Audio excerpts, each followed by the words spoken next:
द्या ना म्हणा मग शेतकऱ्याला निवडून त्यांनाच आणखी. एकीकडून कणायचं बी शेतीला भाव नाही, मालाला भाव नाही, कांद्याला भाव नाही, हे शेतकऱ्यांनी म्हणायचं.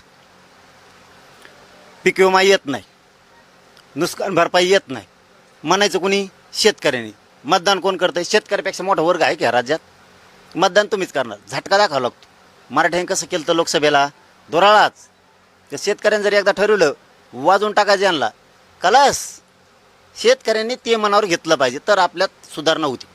नेत्याला जीव लावला तर आपलं शेतकऱ्यांचं वाटोळं होतं. शेतकऱ्यांनी हुशार व्हावं. नाही उठवणार तर हे आमचं कडील लागत आहे. नाही आमचं हे अर्धवट ठुलं आहे ना, हे उलशी करतेत. आता आम्हाला बी पर्याय नाही, कारण मराठीवर जळणारी संख्या लई आहे. मराठीचे लेकर बाळ मोठे व्हावं असं वाटत नाही कोणाला, म्हणून सरसकट मिळत नाही. तर थोडं थोडं करून समाजाच्या पदरात जेवढं टाकता येईल तेवढं टाकायचं मी काम करतोय.